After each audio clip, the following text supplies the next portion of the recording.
Welcome to Sincere, the podcast where Asian creatives lean into reinvention and purpose. Every week, we reverse engineer the journeys of those who came before us, not to mimic, but to integrate. This is about the messy and sometimes painful, always real paths to carving our own.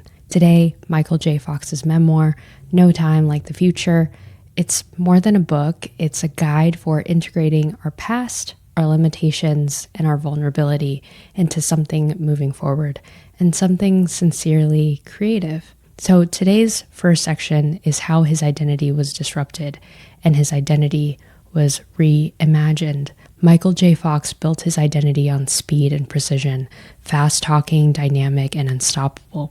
Based on his movies Back to the Future and Doc Hollywood, Parkinson's disease didn't just challenge him, it interrupted him. Quote, "There is a time for everything, and my time of putting in a 12-hour workday and memorizing 7 pages of dialogue is behind me. I enter a second retirement. That could change because everything changes." He reframes retirement not as deceit, but as a pivot. As Asian creatives, many of us learned early that success is following a straight line, good grades, stable work, silent suffering. But what if that line shifts or breaks? Fox reminds us identity isn't fixed. Reinvention can begin with letting go of an old mold. An extended quote from the book, "When I visit the past now, it is for wisdom and experience, not for regret or shame. I don't attempt to erase it, only to accept it." That's integration, not erasure. Embrace your past, then build from it. Another thing that I discovered from the book is his radical honesty and presence. Optimism can be our shield or lifeline, and in the book, Fox chooses the latter, honesty first, hope second. He says, quote, "With gratitude, optimism becomes sustainable." And so what does that mean? His quote isn't naive of good vibes only. It's acknowledging pain, then leaning into gratitude to full resilience. Many Asian creatives are conditioned to mask struggle. We endure, we overachieve silently, but what if treated presence is radical? What if I said, I hurt, I am grateful anyway? That cracks open space for reinvention, not as denial, but as realignment. And finally, he uses gratitude as fuel, not as escape. Fox describes gratitude not as a distraction, but as clarity. Quote, "Really, it comes down to gratitude. I'm grateful for all of it, every bad break, every wrong turn, and the unexpected losses, because they're real. It puts into sharp relief the joy, the overwhelming love of my family. I can be both a realist and an optimist." Being grateful doesn't mean erasing suffering. It means weaving it into the fabric of your creative voice. Many of us juggle expectations from generations before us. We adapt, we assimilate, sometimes compartmentalize.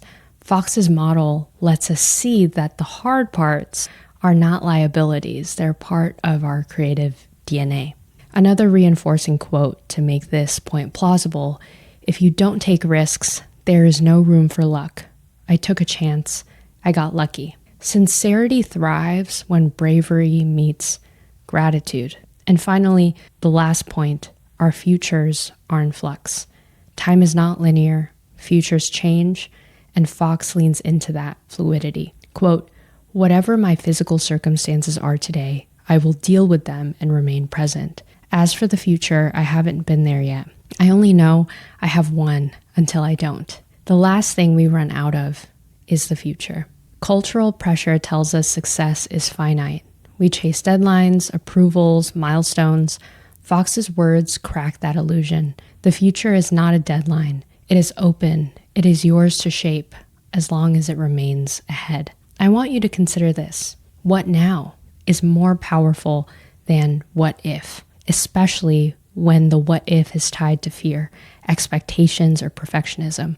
Fox teaches us to stay curious, present, and integrated. We need to reframe our legacy, reinventing it on our terms. So I invite you, Fox's journey isn't closed, it's continuing. In a quote from recent news, he said, "If someone offers me a part and I could put my realities into it, my challenges, if I could figure it out, then I'll do it." He's open to future iterations on his terms.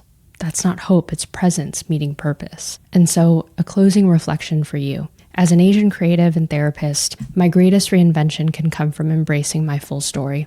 Failure, heritage, shifts, and uncertainty. Sincerity isn't about shining only the good parts, it's about integrating everything. Here's your question for today. What part of your identity have you been pushing aside because it feels messy, hidden, or unpolished?